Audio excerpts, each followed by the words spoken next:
ایک پوائنٹ بتاتا ہوں لیکن حدیث میں نہیں ہے. مجھے کہتے ہو ڈر بہت لگتی ہے, کروڑوں آدمی سنتے ہیں دنیا بھر میں, لیکن حدیث میں نہیں ہے. لیکن اہل مدینہ کا معمول رہا ہے, چونکہ مدینہ منورہ میں رہتا ہوں نا, جب بھی کوئی پریشانی آوے, کچھ بھی آوے, تو آدمی جو ہے شہدائے احد کے پاس جاوے, ان کو سلام کرے اور اللہ سے دعا مانگے. بہت مجرب چیز ہے. شہدائے احد سے تو مانگنا نہیں ہے بھئی, نبی سے تو مانگا نہیں جاتا. میں تو کلیئر کرتا ہوں نا بھئی, مانگنا کس سے ہے بھائی؟ اللہ سے. دینے والا کون ہے؟ اللہ. لیکن وہ جگہ اسی ہے جہاں یہ لوگ دفن ہے کہ وہاں آدمی کی دعا قبول ہوتی ہے. آدمی اللہ سے مانگے کہ اللہ پاک سلام تو میں ان کو کر رہا ہوں, سلام تو کسی کو بھی کر سکتے ہو, مغفرت کی دعا کسی کو بھی کر سکتے ہو, لیکن یہ کہ اللہ سے مانگے کہ اللہ میری فلاں پریشانی ہے تو میری پریشانی دور کر. خاص طور سے جن کے نکاح نہیں ہوتے وہاں جا کر دعا مانگتے ہیں, نکاح ہو جاتے ہیں ان کے. چونکہ مدینہ منورہ میں رہا تو وہ لوگ ملتے ہیں نا, ہمارے بیانات ہوتے, یہ ہوتے, جاتے ہیں, آتے ہیں, جاتے ہیں, وہ تو انہوں نے یہ سفر میں سنا ہے مجھے. یہ کہا کہ اب جب کوئی بھی ایسا ہو تو ہم بھیج دیتے ہیں, جب سلام کریں ان کو, لیکن دعا مانگ اللہ سے. ہمیشہ یاد رکھنا, ہم سلام تو کریں گے حضور صلی اللہ علیہ وسلم کو, لیکن مانگیں گے اس سے بھائی؟ دینے والا کون ہے؟ اللہ. ہر چیز ہر منزل میں اللہ کی محتاج ہے. اللہ کسی منزل میں کسی چیز کا محتاج اور پابند نہیں ہے. احد پہاڑ جو ہے نا, یہ احد پہاڑ حضور صلی اللہ علیہ وسلم دیکھتے تھے, وہ احد پہاڑ کی مستقل فضیلت ہے. اور حضور کہتے تھے احد یحبنا ونحبہ, احد یحبنا ونحبہ, احد ہم سے محبت کرتا ہے, ہم احد سے محبت کرتے ہیں. خاص طور سے جب بارش ہوتی ہے اس وقت میں احد پہاڑ جو چمکتا ہے تو ہم لوگ مستقل دیکھنے کے لیے نکلتے ہیں. بارش سونے کی طرح چمکتا ہے وہ, جب بارش خوب گرتی ہے اور احد پہاڑ کو تو عرب لوگ سب دیکھنے کے لیے آتے ہیں کہ یار کیسا چمک رہا ہے. حالانکہ پہاڑ تو دنیا میں ہم نے بہت دیکھے بھائی. ہم تو اب لوگ مجھے پوچھتے ہیں کہ مولانا آپ کون سے ملک میں گئے ہو, میں نے کہا بھائی یہ پوچھ کون سے ملک میں نہیں گیا, یہ پوچھ کہ کون سے ملک میں نہیں گیا, یہ پوچھ تو پتہ چلے کہ یہاں نہیں گیا. اللہ سب جگہ لے گیا, سب جگہ کا پہاڑ بھی دیکھیں, لیکن اس کی نوعیت ہی الگ ہے. مولانا سید خان صاحب رحمۃ اللہ علیہ فرماتے تھے کہ بھئی یہاں سے تم جو ہے احد پہاڑ پر جاؤ اور اللہ سے دعا مانگو.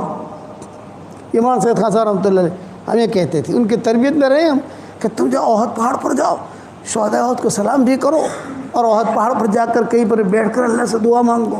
وہ قربانیاں جو ہیں وہ اب تک احد پہاڑ اس کی گواہی دیتا ہے, جو قربانیاں دی گئی ہیں. تو حضور صلی اللہ علیہ وسلم شہدائے احد پر گئے اور وہاں جا کر جو ہے انتقال سے پہلے اور یہ کہا کہ دیکھو تھوڑے دنوں میں تمہارے پاس میں آنے والا ہوں.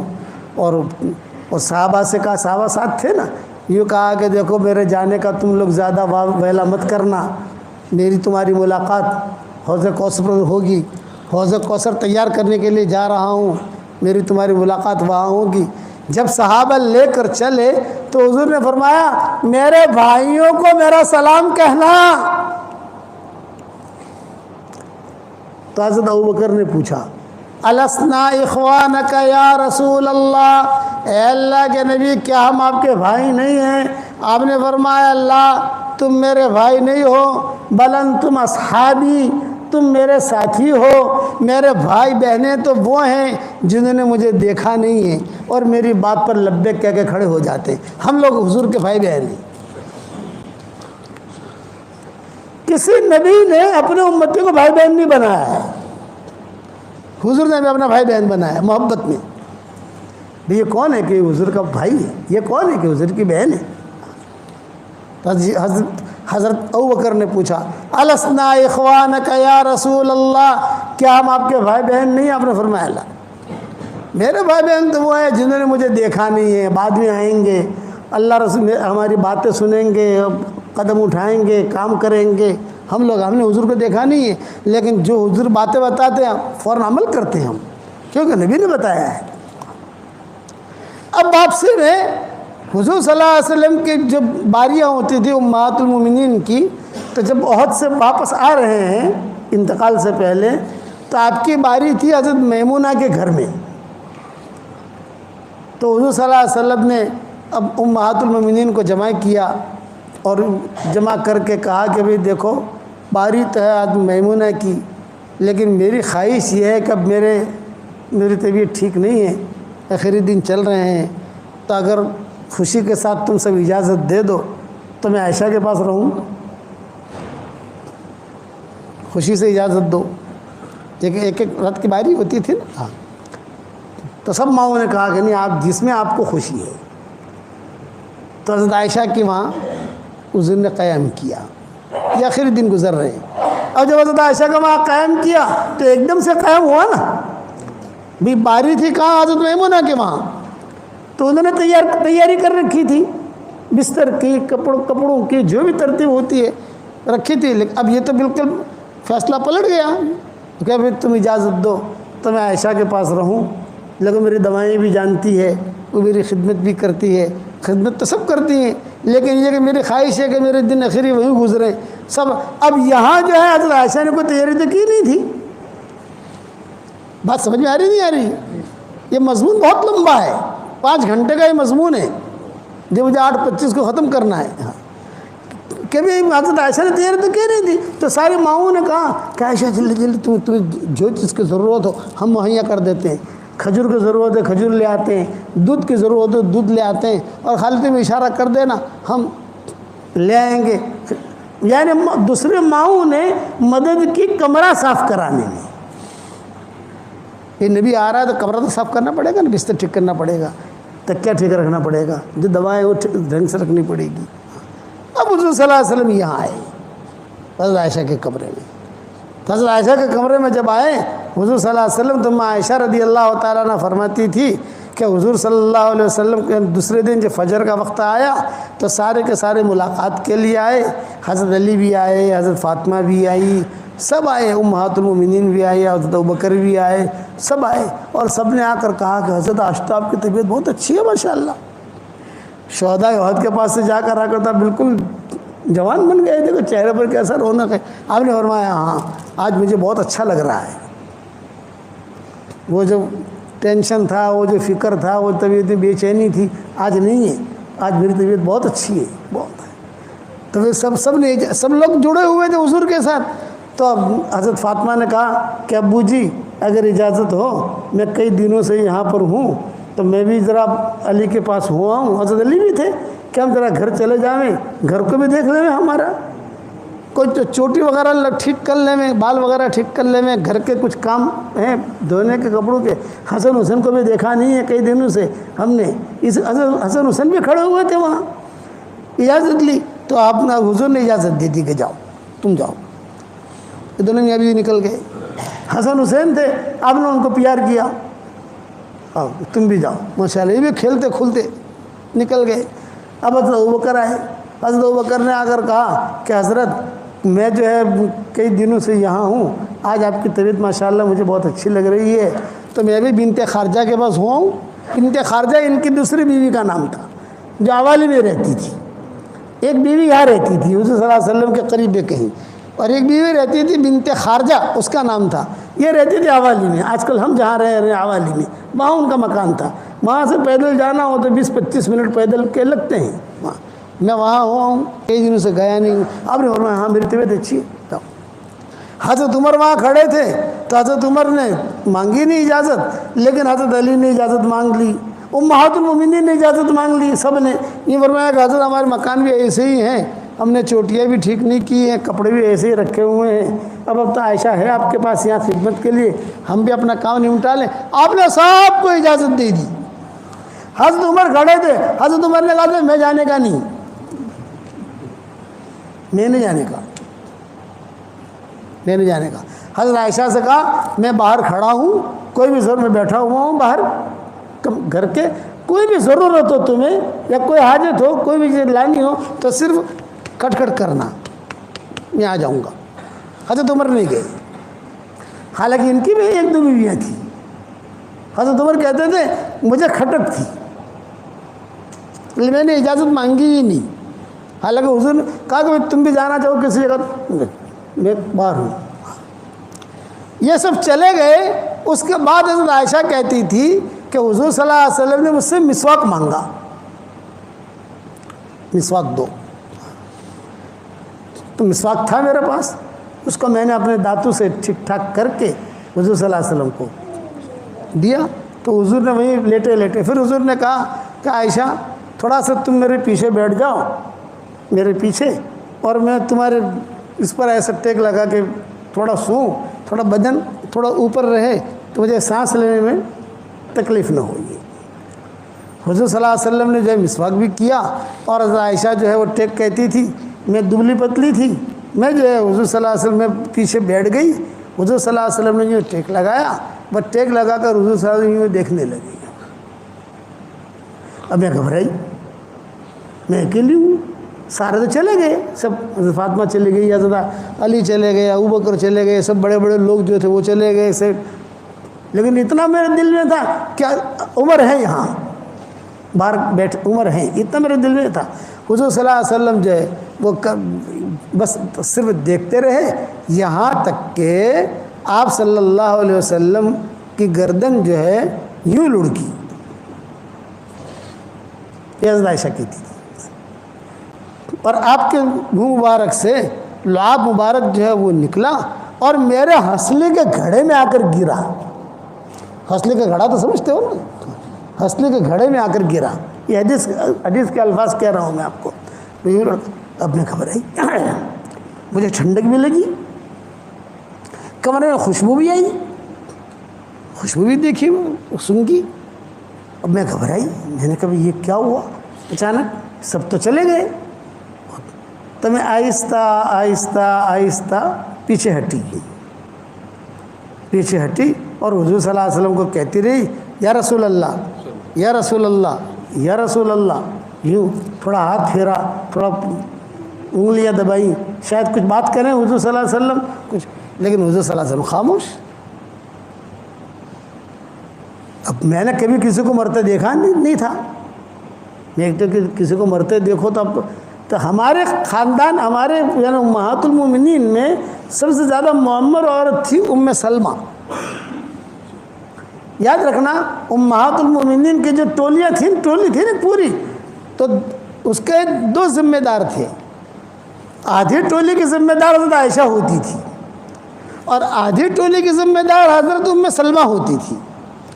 کسی مسئلے میں حضرت عائشہ اور ام سلمہ متفق ہو گئی تو حضور کہتے تھے کوئی ٹینشن نہیں، دونوں متفق ہو گئی، اور اگر ایک نے بھی مخالفت کر دی تو ٹینشن شروع۔ تو یہ ام سلمہ معمر تھی، ابو سلمہ کو مرتے ہوئے دیکھا تھا انہوں نے، یہ آئی حضرت عائشہ کے پاس، اور عائشہ کے پاس کہا عائشہ کیا ہوا، کیا ہوا، یہ بولے بھائی ایسا ایسا ہوا، میں تو اکیلی تھی، اور یہ دیکھو یہ حضور کا تھوک مبارک بھی دیکھو ہنسلے کے گھڑے کے اندر۔ ہنسلے تو سمجھتے ہو نا بھائی، بعض لوگوں کا جو گھڑا ہوتا ہے، تو عائشہ کہتی تھی وہ سب تو میرا گھڑا تھا، اس وقت میں بدن موٹا نہیں ہوا تھا تو گھڑا تھا، تو اس ہنسلے کے گھڑے میں جو ہے حضور صلی اللہ علیہ وسلم کا لعاب مبارک گرا۔ تو حضرت ام سلمہ نے کہا عائشہ کوئی ہے نہیں یہاں، مرد گنے حضرت عمر ہیں، حضرت عمر مجھے کہہ گئے ہیں، باہر کھڑے ہیں وہ حضرت عمر، تو حضور کا تو انتقال ہو گیا ہے۔ یہ ام سلمہ نے کہا کہ موت ایسی ہی آتی ہے، دیکھیے پسینہ بھی ہے، دیکھیے کسی کا انتقال ہو جائے اور پیشانے پر پسینہ آئے، یہ اس کی مغفرت کی علامت ہے۔ اس لیے میں کہتا ہوں کہ آدمی زیادہ سے زیادہ کلمہ پڑھتا رہے، لا الہ الا اللہ محمد رسول اللہ، زیادہ سے زیادہ کلمہ پڑھتا رہے۔ موت کے وقت میں زبان جو ہے اتنی بھاری ہو جاتی ہے کہ کوئی چیز زبان سے نکلتی نہیں ہے، کہ کلمہ بار بار پڑھتا رہے گا کلمہ نکلے گا۔ جب حضرت ام سلمہ نے کہا کہ بھئی یہ تو حضرت عائشہ کہتی ہے کہ مجھے تو پتہ ہے حضرت عمر وہاں ہے، تو فوراً جائے دستک دی، فوراً کھٹ کیا۔ تو حضرت عمر نے کہا کچھ کہنا چاہتی ہو عائشہ؟ یہ فرمایا کہ تمہارے نبی کو دیکھو کیا ہو رہا ہے، صحابہ اور بھی تھے۔ تو حضرت عمر کہتے ہیں کہ میں نے کہا کہ تم بقیع کی طرف منہ کر کے کھڑی ہو جاؤ، بقیع جو ہے مشرق کی طرف ہے، تو بقیع کی طرف منہ کر کے کھڑی ہو جاؤ پردے کے ساتھ، میں آتا ہوں اندر۔ حضرت عمر آئے، حضرت عمر کے ساتھ مغیرہ ابن شعبہ بھی آئے، یہ دو آئے. اور انہوں نے جو آ کر دیکھا حضرت عمر نے اور کہا، اور جو حضور صلی اللہ علیہ وسلم کے پیشانی پر ہاتھ بھی رکھا، ہاتھ بھی دبایا، پاؤں بھی دبایا حضرت عمر نے، کہ حضور خاموش. اور مغیرہ بن شعبہ بھی خاموش. حضرت عمر نے کہا عائشہ گھبرانے کی بات نہیں ہے، غنود کی تاریخ ہوئی ہے اور بہت سخت غنودگی ہے، تھوڑی دیر میں انشاءاللہ غنودگی ختم ہو جائے گی، ٹینشن مت لو، حضور کا انتقال نہیں ہوا ہے. یہ حضرت عمر نے کہا کہ حضور کا انتقال نہیں ہوا ہے، غنودگی ہے، گہری نیند میں ہے حضور، اور تھوڑی دیر میں غنودگی ٹھیک ہو جائے گی. وَأَمَّا سُكُوتُ مُغِیرَةَ يُحَيِّرُنِی، حضرت عمر کہہ رہے ہیں کہ انتقال نہیں ہوا اور مغیرہ بن شعبہ خاموش ہیں، تو ان کی خاموشی مجھے ٹینشن میں پیدا کر رہی تھی. ایک بول رہا ہے دوسرا کیوں نہیں بول رہا؟ بھئی بولے تو دونوں بولے نا. بھئی مغیرہ بن شعبہ خاموش کیوں؟ یہ بڑے آدمی ہیں. وَأَمَّا سُكُوتُ مُغِیرَةَ يُحَيِّرُنِی، مغیرہ کی خاموشی یہ مجھے ٹینشن میں ڈال رہی تھی. یہ کہہ کر حضرت عمر تو چلے گئے، مغیرہ بن شعبہ بھی چلے گئے. اب گھر میں اکیلی مائیں آئیں تو سب نے کہا نہیں حضور کا تو انتقال ہو چکا ہے. اب ہم شش و پنج میں باہر گئے تو باہر صحابہ تھے، تو باہر صحابہ نے حضرت عمر سے پوچھا کیا حال ہے حضور کا، کیسے طبیعت ہے؟ یہ فرمایا کہ بہت سخت گہری نیند میں ہے حضور صلی اللہ علیہ وسلم، انتقال نہیں ہوا ہے. تو ایک صحابی نے حضرت مغیرہ بن شعبہ سے پوچھ لیا، ارے بھی تم بھی تو گئے تھے اندر، کیا ہوا؟ تو اب مغیرہ بن شعبہ نے کہا عمر جو سمجھے ہیں غلط سمجھے ہیں، میں جو سمجھاؤں صحیح سمجھاؤں. پھر آپ کیا سمجھے ہو کہ حضور کا یہ وصال ہو گیا ہے؟ یہ حضرت مغیرہ بن شعبہ نے کہا. یہ کہا صحابہ میں سب سے پہلے حضور کے انتقال کی خبر دینے والے مغیرہ بن شعبہ ہیں. ماں ایسا کہتی تھی کہ ہم تو شش و پنج میں تھے، انتقال ہوا ہے کہ نہیں ہوا؟ اور عمر نے منع کر دیا تو ظاہری بات ہے حضرت عمر کی بات کا اعتبار ہے. تو جب یہ دونوں باہر گئے تو ہم بھی دروازے پر کھڑے ہو گئے، کیا باتیں کرتے ہیں دروازے پر، اور وہاں صاحب آپس سے بات کر رہے تھے. کوئی کہہ رہا تھا انتقال ہوا. حضرت مغیرہ بن شعبہ نے کہا نہیں بھی دیکھو عمر جو سمجھے ہیں وہ غلط سمجھے ہیں، میں جو سمجھاؤں صحیح سمجھاؤں، کہ حضور صلی اللہ علیہ وسلم اللہ کے وہاں چلے گئے. اب اتنا حضرت عمر کو سننا تھا، حضرت عمر جذبات میں آ گئے. یہ فرمایا خبردار جس نے کہا کہ حضور کا انتقال وہ اپنا انتقال سمجھ لے. تلوار نکال لی، حضور کا انتقال ہونا ہی نہیں ہے. ابھی تو کتنے کام باقی ہیں یہودیوں کے، بے ایمانوں کے سارے دنیا میں دین پھیلنا ہے، یہ باقی ہے، یہ باقی ہے، یہ باقی ہے، یہ باقی ہونا ہی نہیں ہے. ابھی وقت مرے جائیں گے دنیا سے، لیکن ابھی نہیں، ابھی حضور کا انتقال نہیں ہوا ہے. اب مغیرہ بن شعبہ جو ہے سہم گئے، ڈر گئے، گھبرا گئے، بڑے آدمی ہیں. بس یہ مضمون یہاں پر ختم کرتا ہوں بھائی. کتنے بجے؟ 8:30 بجنے آئے. یہ مضمون انشاءاللہ بعد میں پتہ نہیں کیسے شروع ہوا ہے مضمون، بعد میں سنائیں گے. ہمیں ہمارا 2 گھنٹے کا سفر بھی ہے بھائی. اب آپ لوگ اب جب بھی اللہ مجھے دوسری مرتبہ لائے تو خالی یہاں تک کہنا یہاں تک کہا تھا تم نے، تو بعد میں آگے بیان کریں گے انشاءاللہ. یہ لمبا مضمون ہے، پھر کیسے حضور کا انتقال ہوا، پھر کیسے جو ہے جنازے کی نماز پڑھی گئی، سب کیا.